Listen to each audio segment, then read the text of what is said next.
Hello everyone, my name is Elijah David, minister of the 12th Apostolic Sabbatarian Congregation, Mount out the 12th hour, Liberty Hill, Texas. Today is July 28, 2013, or it is the 21st day of Ab 2017. We will start our first service today with a song entitled Wonderful Peace.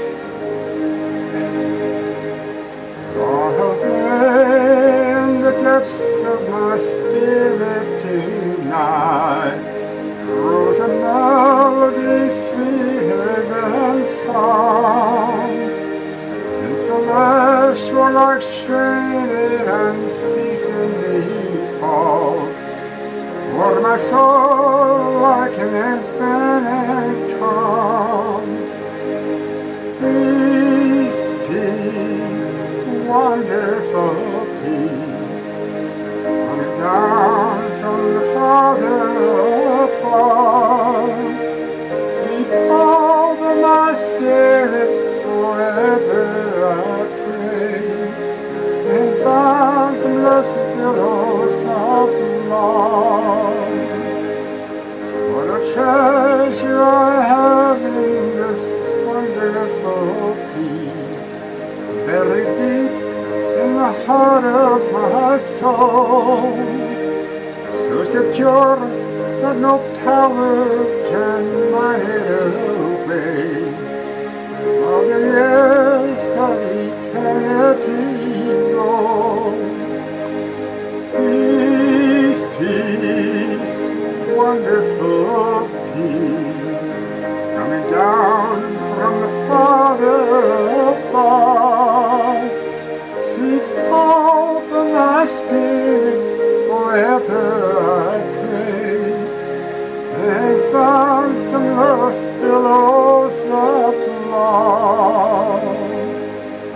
I'm resting tonight in this wonderful peace, resting sweetly in Yahshua's control, for I'm kept from all danger by night and by day, and His glory is flooding my soul.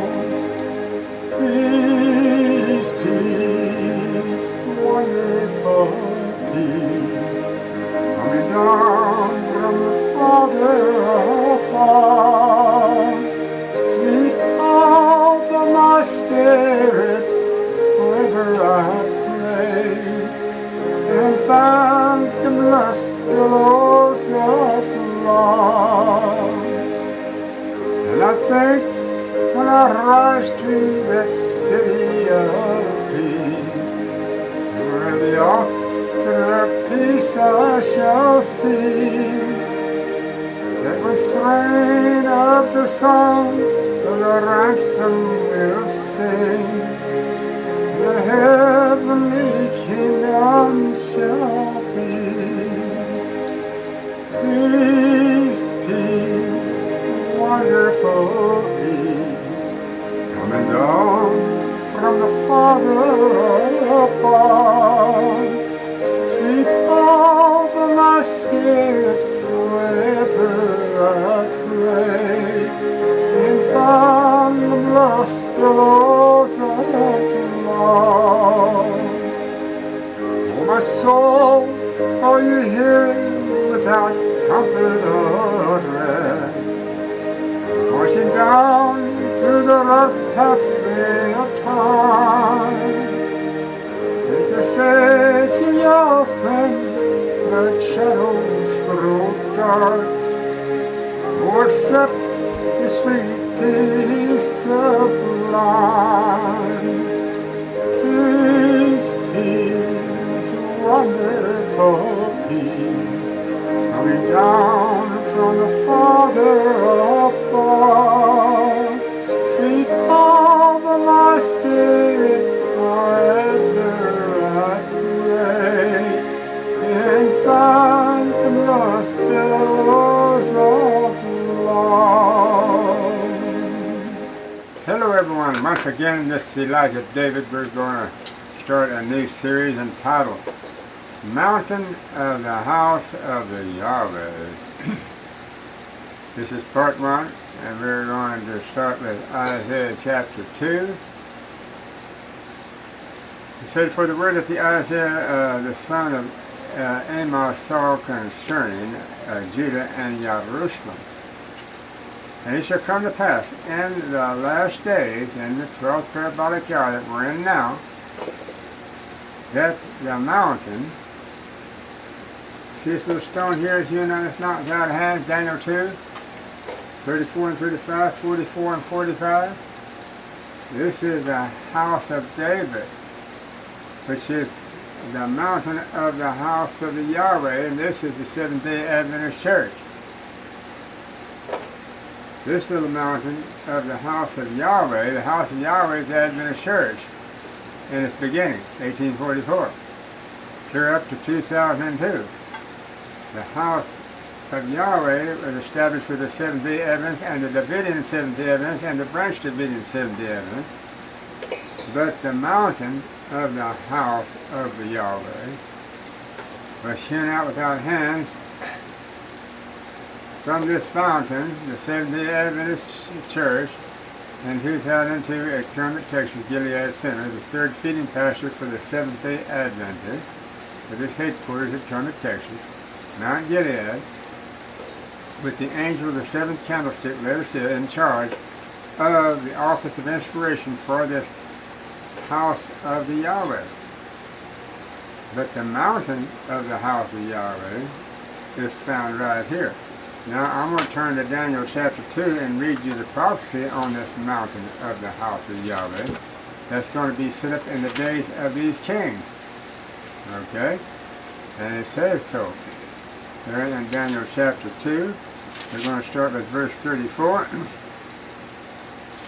It says that thou sawest tell that a stone was cut out of without hands. May as well go ahead and say it. It's cut out of the mountain of the house of the Yahweh.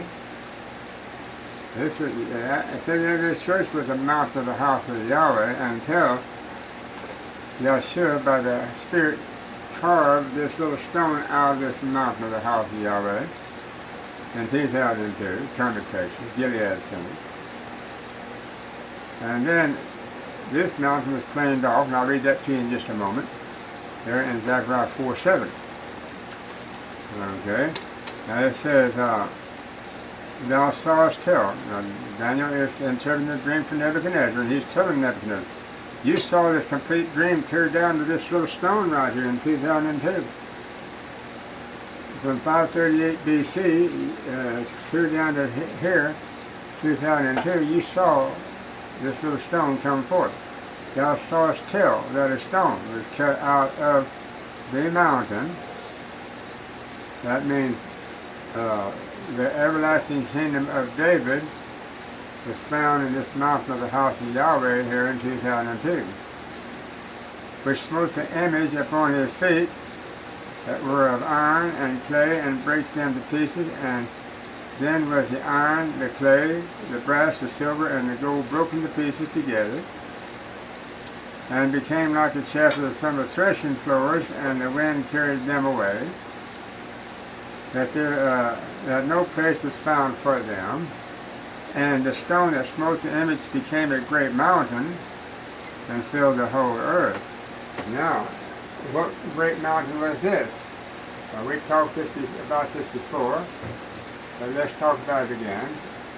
These two brass mountains of Zechariah 6 prophecy.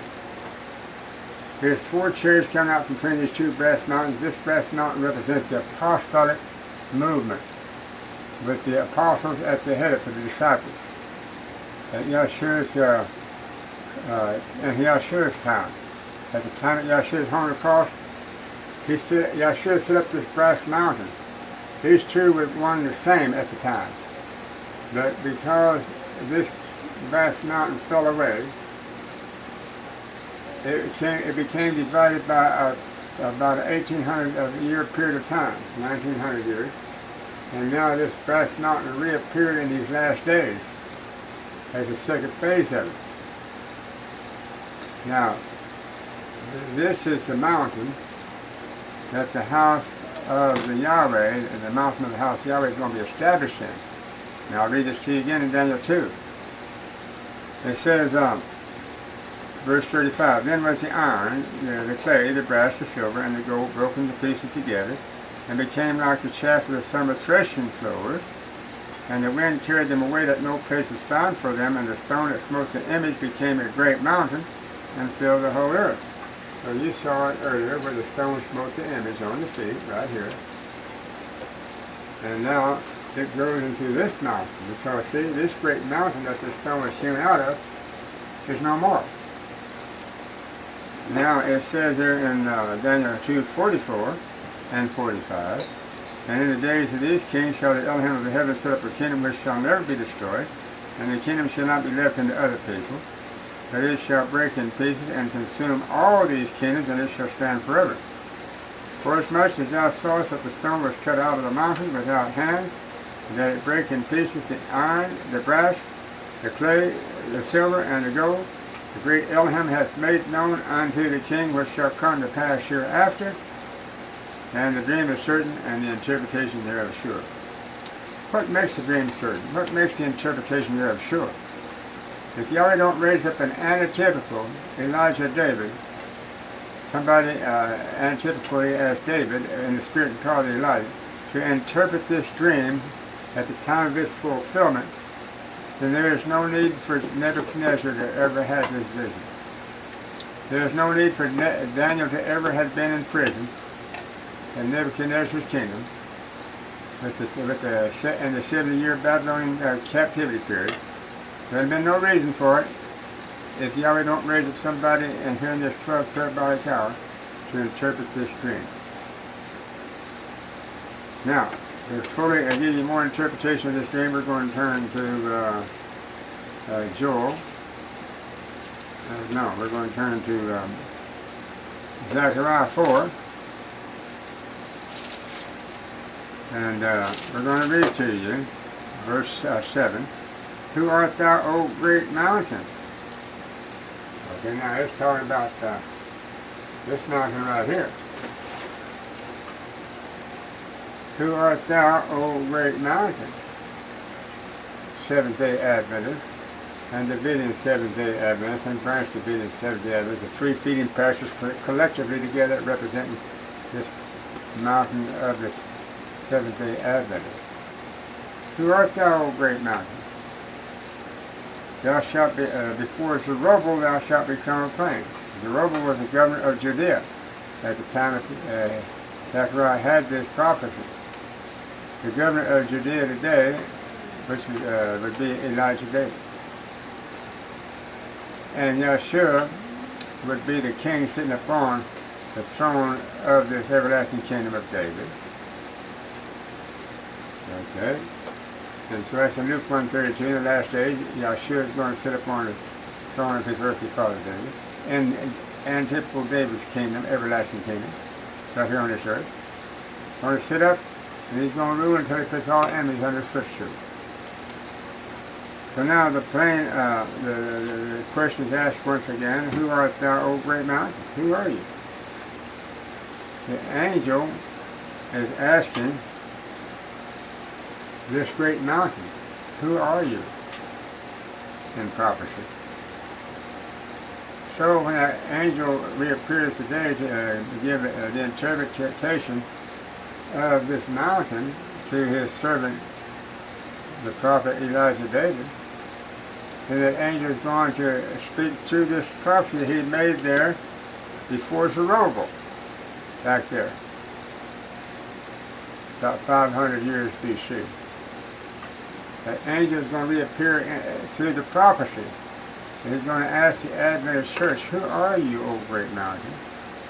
Now why does the angel have to ask the house of Israel, why does it have to go to their headquarters and ask their president, who is this mountain that you're ahead of?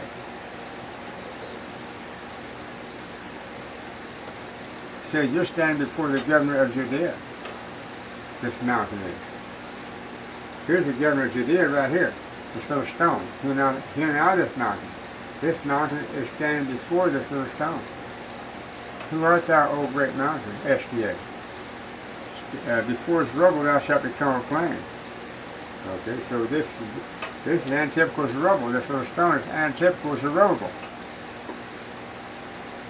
Mighty powerful little stone. It represents that fifth stone that David typically slew Goliath with. Took it out of his little bag, his little handbag that he had hanging on his side, which was called his script. That script is a type for the Bible today. It encloses all these messages. Those 5 angels' messages, Revelation 14, is found in that script of David, antipically.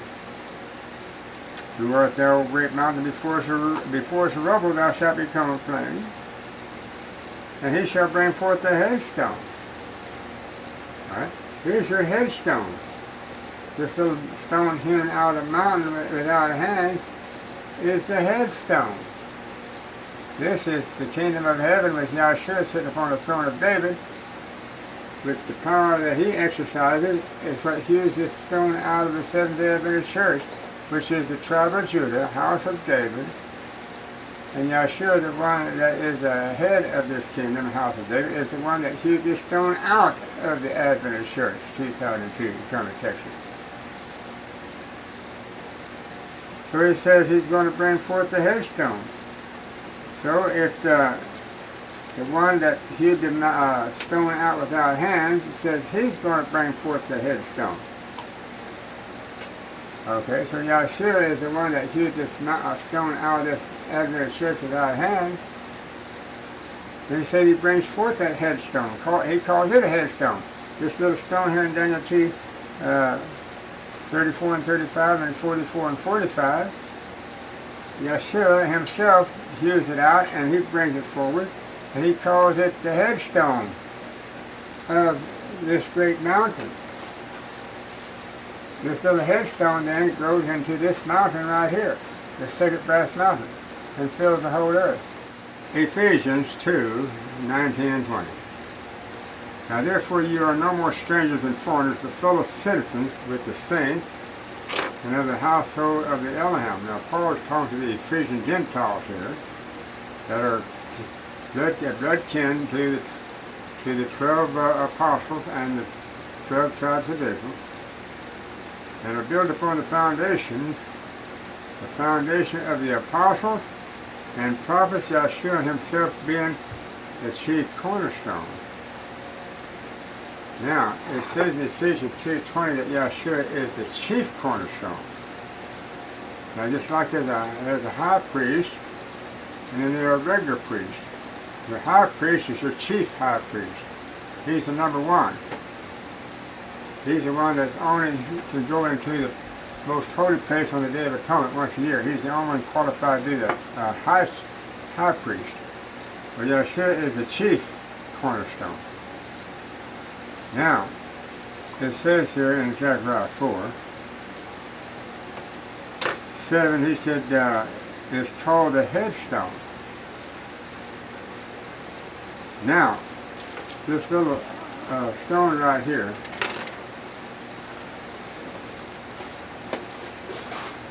hewn out of the mountain without hands is called the cornerstone. It's called the headstone. Headstone. Okay? Yahshua is called the chief cornerstone. Okay? Now Yahshua is called the chief cornerstone. Now there's a difference in a chief cornerstone and there's a difference in a headstone. And we'll go into that a little bit later. But they both are actually the same purpose. This little stone representing the house of David is the chief cornerstone of the temple. And it's the chief headstone. Yahshua is the chief cornerstone. Okay. Now, this talks about the foundation of the holy city. Now there in Revelation 21:14 it says, and the wall of the city had 12 foundations, and in them the names of the 12 apostles of the Lamb. Now, this headstone right here of the 12 tribes, this represents Judah, the lawgiver. Okay. Where Yahshua sprang from. The chief cornerstone, Yahshua, belongs to the house of David, Judah, lawgiver. In Genesis 49:10 says, "A scepter shall not depart from Judah, nor a lawgiver from between his feet, until Shiloh come. And unto him shall he gather the people be." Okay, Shiloh has come, took the chief headstone out of this mountain of the house of Yahweh that had been on the scene since 1844 until 2002, SDA, established the headstone that became this great mountain I showed you a while ago, and it grows into a mountain, fills the whole earth. With Yahshua as the chief cornerstone, and Antiqual David as the headstone. Now, this is the tribe of Judah, the headstone. And it says the apostles, the 12 apostles' names are in the foundation of the holy city, Genesis 21:14. He says, and in them the names of the 12 apostles of the Lamb, within the 12 foundations of the holy city. Now, so this is established as the chief headstone of the foundation of the holy city. That's coming down from Yahweh out of heaven. Well, it has to come to this earth before you can resurrect the 12 apostles and honor them by showing that their names are already written on the 12 foundations of the holy city. You've got to bring the holy city down, resurrect the apostles. That's all got to be set up here on this earth before the end time can come. People think that that's going to be set up in heaven after everybody's resurrected and taken to heaven, and all this ceremonial things are going to take place in heaven. No. It's all going to take place right here on earth. So it says also there in Revelation 21, he says, verse 1, "And I saw a new heaven and a new earth. For the first heaven and the first earth were passed away, and there was no more sea. And I saw John, John saw the holy city, the new Jerusalem, coming down from Elohim out of the heaven, prepared as a bride adorned for her husband." So here comes the holy city to a wedding feast. It's a bride that has going to come and have a wedding with the everlasting kingdom of heaven. It's already set up with the everlasting kingdom of David, with Yahshua sitting upon the throne of David, Luke 1:32, of his earthly father David. And who is that bride represented here? The 144,000. So now you can turn to Revelation 14:1, and you can see this wedding where it takes place. It says, "And I looked, and lo, a lamb stood on the mount, sign, and with him 144,000 having his father's name in their foreheads." So the Father's name is in the foreheads of the 144,000. Yahshua is the Lamb that comes and gathers the 144,000. And what causes the Father's name to be written upon the foreheads of the 144,000? Well, number one, they are Sabbath keepers. And the Father's name is in the seventh-day Sabbath. Read it. S-A-B-B-A-T-H. Abba, Father. Okay, so the Father's name is in the seventh-day Sabbath, and it says his name is upon the foreheads of the 144,000. The Father's name. Well, it must mean that they are Sabbath keepers. That's where the Father's name is found in all the holy days of the sanctuary. The Passover, the Pentecost, the Day of Atonement, the Feast of Tabernacles, those 2 holy days there. Those 2 holy days, the first and last of the unleavened bread week, and then the 7-day Sabbath. All of those holy days are called Sabbaths. And inside of those, each one of those Sabbath days is found the Father's name, Abba, Abba, Father. Now, the Abba name of the Father is contained 3 times in the Scriptures. First in Mark 14:36. And he, Yahshua, okay, and he said unto his father, Abba, Father, all things are possible unto thee. Take away this cup from me. Nevertheless, not what I will, but what thou wilt. Now here's Yahshua crying out to his father, and he called him Abba. Now he's telling his father, all things are possible with you. If all things were possible with Yahshua, he would might have made the choice to take that his own cup away from him. But he said, if it's at all possible, take this away from me. If not, nevertheless, thou wilt be done. Romans 8:15. And ye have not received the spirit of bondage again to fear, but ye have received the spirit of the adoption, whereby we cry, Abba, Father. Okay. Paul is talking to Roman Gentiles. He said, you have not received the spirit of bondage again to fear, but you have received the spirit of the adoption, whereby you cry, Abba, Father. Okay. Genesis 4:6. And because you are the sons of the Yahweh, Elohim, because ye are sons, it says, Yahweh Elohim has sent forth the spirit of his Son into your hearts, crying, Abba, Father. Okay, so there's no question about the name of Abba. Now, let's go to Revelation 3:12, and let's read about those 3 seals that have to be upon the saint's head when the holy city comes out. All right? Here's what the holy city is looking for. It's looking for his people when it comes down. There's got to be marks and seals upon them so he can identify who his people are, so he can take them into the holy city. Revelation 3:12.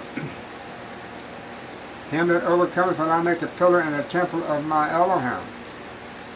And he shall go no more out, and I'll write upon him the name of my Father, Abba, and the name of the city of my Father, Abba, which is the new Jerusalem, which cometh down out of the heaven from Abba, your Father, and my Father.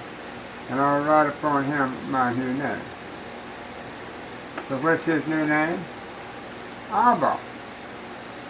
No one's called him that before until he put that name upon them. And they first saw it on 144,000, just read it to you earlier. When Yahshua came, and then the holy city brought come down, and guess what?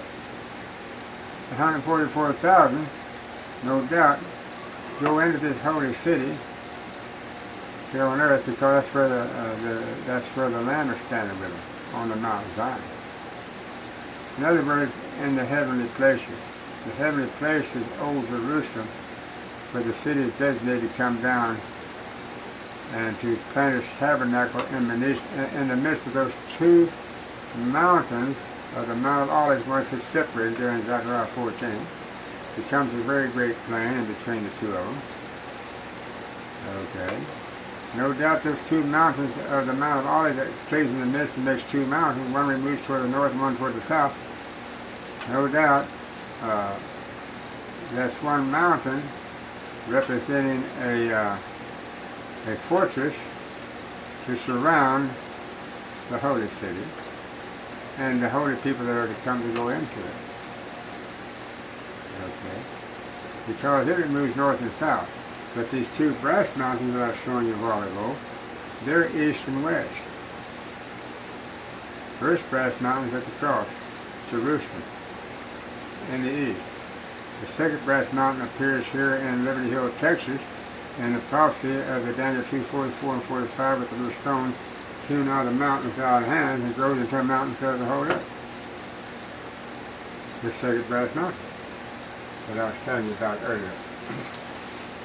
Okay? Here it is right here. So, what do we have? we have the mountain of the house of Yahweh, which is this stone here. Now this is the mountain of the house of Yahweh. And then when it goes to the mountain till the whole earth, it's the second brass mountain. Zechariah 6 has a cross on it, showing where the stone has filled the whole earth with this brass mountain. So this stone is before, this is during and after, in the 12th parabolic hour that we're in now.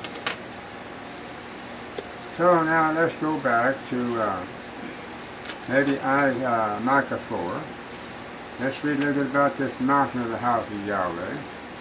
But in the last days it shall come to pass that the mountain of the house of Yahweh shall be established in the top of the mountains, and it shall be exalted above the hills, and people shall flow unto it. And many nations shall come and say, come and let us go up into the mountain of the Yahweh, the Father, and unto the house, what house? The house of David.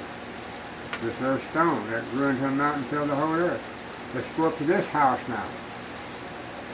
Let's go up to the house of the Elohim of Jacob. And the house of the Elohim of Jacob is the tribe of Judah. The little stone, hewn out of the mountain out of hands, Daniel 2. And he will teach us of his ways. Who is this he? This Yeshua, the king of this mountain. And no doubt his underservant Elijah David the prophet, that has the interpretation of all these end-time prophecies that Yeshua is interpreting for. Remember, there's always an angel appeared under Nebuchadnezzar. There's always an angel appeared under Daniel in a dream and gave him a vision. Who was that angel? That was Yeshua, the son of Yahweh, Elohim. Okay? So now that angel would appear in a dream, or through the office of inspiration, which is Yeshua. Now it says, and many nations shall come in this 12th parabolic hour, and say, come and let us go up unto the mountain of the Yahweh, and unto the house of the Elohim of Jacob. Let's go up to the temple of Yahweh that he set up here on earth. And let's go into the house of David that's there on top of that temple mount in Jerusalem. And he will teach us of his ways. So Yahweh has raised up a visible teacher here on earth. Antipathy Elijah, Malachi 4:5 has finally come. And he's antipathy David in spirit and power of Elijah. And now he's the teacher. This prophet is a teacher. So as we get these messages established out there in the world, the people of the world are going to be amazed about how prophecy unfolds with the inspiration and actually working through literal people here on earth, visible people that's among you. Okay. And we will walk in his paths, for the law shall go forth of the Zion, and the word of the Yahshua from the Jerusalem. And he shall judge among many people. Who's this he? This visible ruler. Antipathy Elijah. And rebuke strong nations far off, and they shall beat their swords and the plowshares, and their spears and the pruning hooks. Nation shall not lift up sword against nation, neither shall they learn war anymore. Yahweh used his son Yeshua, the invisible leader, to go and meet Moses and power him to go down to Egypt to deliver his people. How come Yahweh the Father and his son didn't just come in person and go down to Egypt himself? Those were his people. This was their people. All Israel was Yahweh's and the Son's people. Why did they have to come and get somebody of their brethren? Sanctify him, make him holy, and purify his tongue with coals from off the altar, and empower him to go down and be a spokesman for the Father and the Son to Pharaoh. Moses was such a man. But it was always the angel of the Yahweh Zechariah 12 talks about this angel of the Yahweh, which is none other but Yahshua, is the angel of his Father. And he's the one that appears to his people in visions. He's the one that appears to them in person here on earth. He's something like a mediator. He's a go-between between heaven and earth for Yahweh's service here on earth. For see, Yahshua can camouflage himself in the form of an angel and come down and appear to where a man can look upon his face if he's camouflaged as an angel. Okay. But they shall sit every man under his vine, under his fig tree, and none shall make them afraid, for the mouth of the Yahshua of the host has spoken it. Now let's go back to Isaiah chapter 2. Here's our double witness. The words of Isaiah the son of Amoz saw concerning Judah and Jerusalem. And it shall come to pass in the last days that the mountain of the Yahshua's house. Now here's the mountain of the Yahshua's house. Actually, I guess we'll just go ahead and call it the Father's house, the mountain of the Father's and the Son's house. This belongs to the Son too, because his Father, Yahshua's Father, gives the throne of David to him here upon earth to come back and to reign on and rule until he puts all enemies under his footstool. So the mountain of the Yahshua's house is the same as the mountain of the house of the David. Shall be established on top of the mountains. What mountains? All the mountains of Israel that are all over the world that are waiting to be harvested of their remnant. You can read about that in Micah 5, verse 6, 7, and 8. Okay, so it says, may establish on top of all the mountains waiting to be harvested all over the world, the houses of Israel, and shall be exalted above the hills. All small churches everywhere, all over, are going to be exalted above all the mountains and hills. And all nations shall flow unto it. Not only that, but all nations. What nations? All righteous nations. Why? Because there are no more unrighteous nations around. So all the nations now are righteous. But what's happened? Yahshua has come here, and let's go ahead and read Isaiah 2, verse 3. And many people shall go and say, come ye and let us go up to the mountain of the Yahweh, unto the house of the Elohim of Jacob, which is the house of David, Yahshua sits upon his throne, and he will teach us of his ways, and we will walk in his paths. For out of Zion shall go forth the law and the word of the Yahshua from Jerusalem. And he shall judge among the nations, and shall rebuke many people, and they shall beat their swords in the plowshares, and their spears in the pruning hooks. Nation shall not lift up sword against nation, and neither shall they learn war anymore. These are all the nations that have become righteous, and repent and confess their sin. Those that didn't, they were destroyed. Now we can go read the parable of that in Matthew 25. Now, verse 31. And when the Son of Man, when the Son of the Man, which is Yahshua, shall come in his glory, and all the holy angels with him, then shall he sit upon the throne of his glory, and before him shall be gathered all nations, and he shall separate them one from another, as a shepherd divides his sheep from the goats. And he shall set the sheep on his right hand, and the goats on the left. Then shall the King, Yahshua, say unto them on his right hand, come ye blessed of my Father, inherit the kingdom prepared for you from the foundation of the world. And what does it say in Revelation 21:14? That the name of the 12 apostles are on the foundation of the holy city. Okay. So now, the foundation of the world is the 12 tribes of Israel, starting with the 12 patriarchs, the 12 sons of Jacob. Judah being the chief one of the 12. That's your lawgiver that he brings in these last days. With Yahshua also of the tribe of Judah. Because Yahshua is a lawgiver. If he don't come and join his own and they be accepted of him in these last days, then there's not going to be no resurrection of anybody. There's not going to be no sitting up this everlasting kingdom of David or anything. If Yahshua don't come and take his rightful place on the throne of his earthly father David. Now we can go read about that again here in the prophecy in the parable of Luke 1:32. Luke 1:32. It says, let's read verse 31. And behold, thou shalt conceive in thy womb, and bring forth a son, and thou shalt call his name Yahshua. He shall be great, and shall be called the Son of the Highest, and the Yahweh Elohim shall give unto him the throne of his earthly father David. And he shall reign over the house of Jacob, which is the 12 tribes.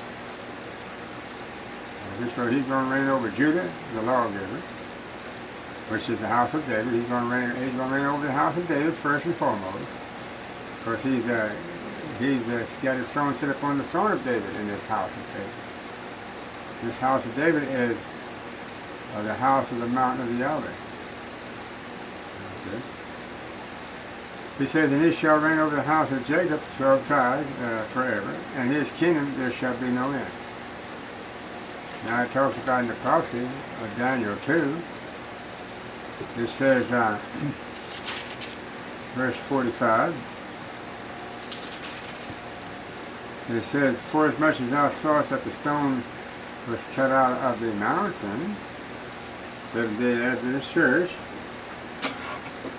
right here, cut out of the mountain, without hands, by the Spirit. So it's actually the Spirit of Yahweh that cut this stone. I said earlier that it's Yahshua. But Yahshua, with the power and spirit of his father Yahweh, cut this stone out of this mountain.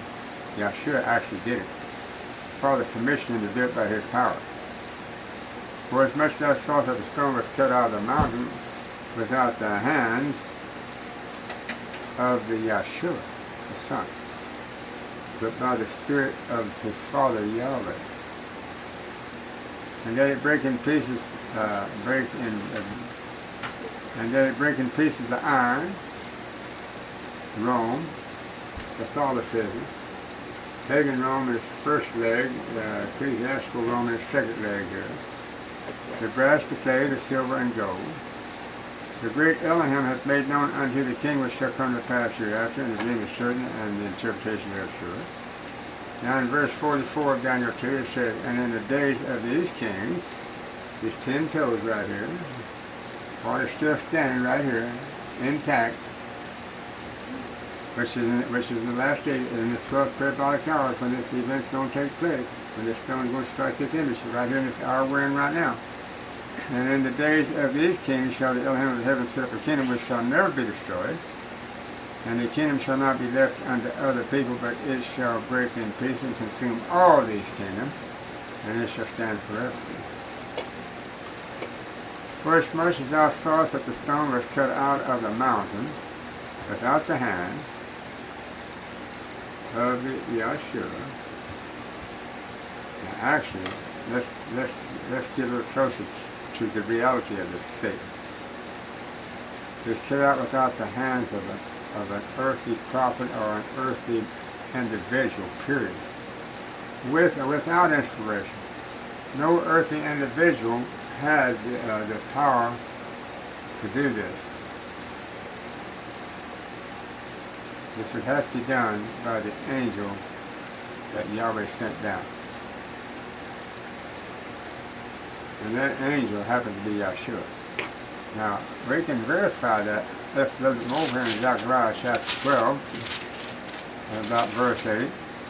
It says, and in that day shall the Yahweh defend the inhabitants of Jerusalem, and he that is feeble among them at that day shall be as the David. And the house of the David, which is the mountain of the house of Yahweh, which is this day, shall be as the Elohim, and the angel, which is Yahshua, of the Yahweh, before them. So the Son goes before his antipode Elijah David, filled with the Holy Spirit, free from sin, been delivered and redeemed. And I will pour upon the house of David and upon the inhabitants, verse 10, and I will pour upon the house of the David and upon the inhabitants of Jerusalem the spirit of grace and of supplications. They shall look upon me whom they have pierced. So here's Yahshua. He's appeared unto the antipode house of David. And they're going to look upon him whom they have pierced. Okay, now who is this that has actually pierced him antipodically? This would be the closing mountain of Gilead for the Adventist Church, in which that's exactly what they did. Because they had the time period, antipodically, of Yahshua's life from this earth in the Antichrist, and they had the antipodical message of the Yahshua, which was called the Isaac branch. So Yahshua being portrayed through the prophecies pointed out by this last feeding pastor Gilead Center with the angel of the seventh candlestick in charge of Brother Stephen Johnson. He's the one that pierced him a second time. We'll read it in Revelation chapter 11 about the two witnesses that crucified our Savior in Sodom and Egypt. The first time he was crucified there in outside Jerusalem. But in the prophecy in the last days, in the Antichrist, he's crucified in Sodom and Egypt. Why is that? And because the Adventist Church had turned traitors, ostracized, retreated back to Egypt, and went and joined the enemy. The Catholic Church, they're strange bedfellows, but they're in bed together today. So, Sodom and Egypt would have to be the Adventist Church. Now you can go to the prophecy of Revelation chapter 11. That wouldn't be a bad prophecy to turn to right now. That would be a very good prophecy, as a matter of fact. It says, and there was given me a reed like unto a rod. Here's John the Revelator speaking. And the angel stood saying, rise. Who's the angel? Yahshua, the son of Yahweh Elohim. And say, measure the temple of the Elohim. I mean, number it. Number the ones that are inside this temple. And that was the number 144,000. So John the Revelator numbered, he measured the temple in these last days. And he measured it for Yahshua. He measured it for this angel.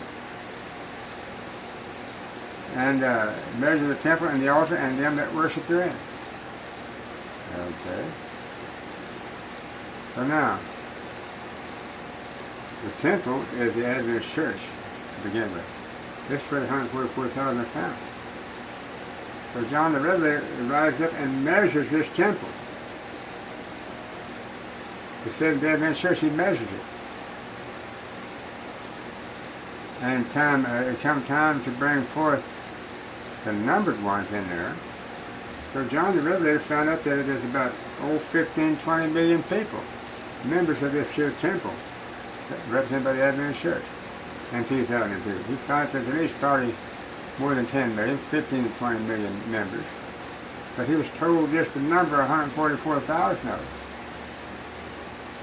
And sure enough, he goes and he measures the 144,000, which are the true worshipers in this mountain of the house of Yahweh in this temple. This is a sinful kingdom that Amos chapter 9 talks about in these last days. Well, actually, Gilead Center in Kermit, Texas, and typical Judah was a sinful kingdom. But it was a representative for this whole big mountain. But the court which is without the temple leave out, and measure it not, for it is given unto the Gentiles. And the holy city shall they tread under the foot 40 and 2 months. And I will give power unto my two witnesses. These two witnesses is your Old and New Testaments of this King James Scriptures, the written word. It says so in John 1:14. that the Word became flesh and dwelt among us. That's enough for me. Yahshua is the author of the Old and New Testament scriptures. So, he's the two witnesses then. Because these two witnesses shall prophesy 1,260 days clothing sackcloth. 3.5 years, 42 months here in this 12th parabolic hour that we're in now. Okay. So now it says he's going to give power unto them. And we'll go ahead and find out now who these two witnesses are co-laborers with. And then it says in verse 4 of Revelation 11, these are the two olive trees. What? These two witnesses. And the two candlesticks. The Old and New Testament, each has a candlestick. And they're represented by the two olive trees, and the prophecy is found in Zechariah 4. So these are the two olive trees, and the two candlesticks stand before the Yahweh Elohim of the earth. And if any man will hurt them, in other words, misinterpret, misrepresent, and turn the truth around of these Old and New Testament represented by these two olive trees and two candlesticks, fire proceedeth out of their mouth and devoureth their enemies. Okay. And if any man will hurt them, he must in this manner be killed. So whoever tries to hurt them, whoever they devise to hurt you with, they're going to be killed in that same like manner. Because it said these two witnesses have power to shut heaven, that it rain not in the days of their prophecy, and have power over the waters to turn them to blood, like Moses did down in Egypt, and to smite the earth with all plagues, like Moses did down in Egypt, as often as they will. Like Elijah did when he went to Ahab, the king of the 10 tribes of Israel in the north, says, no rain for 3.5 years. Heaven honored it, he shut heaven up for 3.5 years, no rain. So that was Elijah making a prophecy. And now here is here's typical Moses making doing the same thing down there in Egypt. Okay. So it says, and when they shall have finished their testimony, this is in Revelation 11:7, the beast that ascendeth out of the bottomless pit shall make war against them, and shall overcome them and kill them. And here's the twofold prophecy. We know that beast, that nondescript beast that became the second phase, and became the also the beast of, well, let's just talk about it a minute. Pagan Rome, the first beast, the nondescript beast. Okay. He ascended out of the bottomless pit in 538 AD to start the 1260-year prophecy, 42-month prophecy, 3.5 years, day for a year. From 538 to 1798 was a fulfillment of that prophecy. And who is that beast? Mystery Babylon. Who was in charge of that beast? That little horn head that came with the mouth speaking great things. Blasphemy, which is the mouth of the Pope. Running that beast, which is Mystery Babylon. Okay, the mouthpiece for that mystery beast today is that woman. Of Revelation 17:3, Mystery Babylon, sitting on the back of that scarlet-colored beast, which is a continuation of that second phase of that nondescript beast. Okay, and it says, in their dead bodies, talking about the Old New Testament shall line the street of the great city, which is spiritually called Sodom and Egypt. What great city? The sinful, apostatized city of Israel. Zechariah 4. Who art thou, O great mountain, before Zerubbabel? Thou shalt become, before Zerubbabel, thou shalt become a plain. And their dead bodies shall lie in the street of the great city. It was once described as being the holy city, and as she brings forth 144,000, she is not a holy city. But her name is Jerusalem. Seventh-day Adventists today.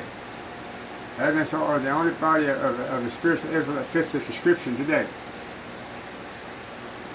Okay?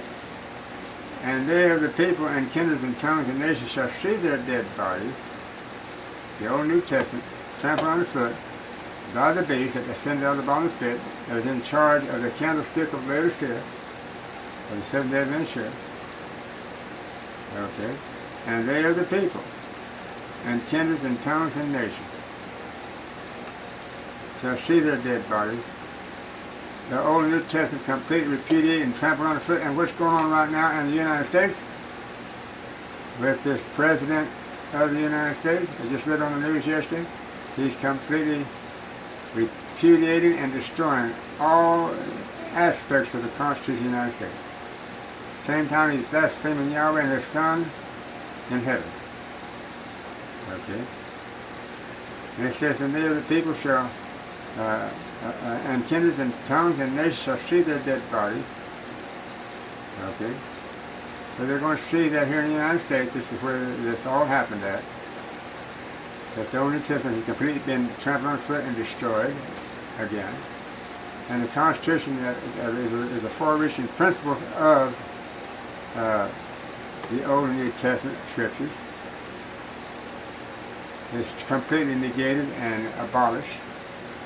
And the new laws of this woman riding on this mystery Babylon, riding on this scarlet-colored beast, set up her laws, which she's trying to make them universal, the Sharia laws of the Quran, of the Muslim world. And the Muslims have an aspiration of ruling over all nations of the world. That's the reason why they spread out all over the world and infiltrate in all nations. So it says, they of the people. This is the remnant. And kindreds and tongues and nations shall see their dead bodies. They saw them right here in the United States. Seventh-day Adventist Church collaborating with the U.S. government of our president and collaborate with their lawmakers, the Congress and the Senate, to do what? To trample and repudiate the Old and New Testament scriptures, the complete Bible, and to trample the Constitution, the best instrument in the world for freedom for all mankind, as it stands right now, being completely destroyed. This is seeing their dead bodies for 3.5 years. Now folks, this 3.5 years had its beginning in 2009. But it was actually repeated in 2012 at the second term of the office of the presidency. Because when this term is over for the president today of the United States, since it's over in 2016, then you're going to see that the United States, the Constitution, has been completely repudiated. The Old and New Testament won't be allowed to be even mentioned. Only the Quran and the Muslim faith is going to be the only thing that's going to be tolerated in this country. Complete overthrow of this woman, Mr. Babylon, riding this beast. This brings the close of our study this hour. You can contact us at the 11th hour call, and that's number 11. Click on our audio archives. We're going to close this service now with a song.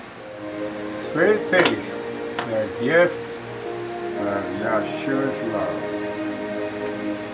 There comes to my heart one sweet strain, a love and a joy, a sweet frame. I sing it again and again. Sweet peace, the gift of Yahweh's love. Peace, peace, wonderful peace.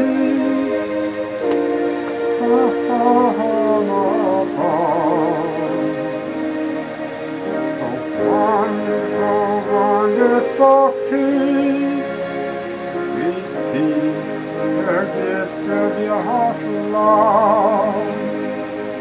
Through Yahshua on the cross, peace was made. My death, his death was no pain. No other foundation is laid. For peace, the gift of Yahweh's love. Peace, peace, sweet peace, wonderful gift from above. Oh, wonderful, wonderful peace.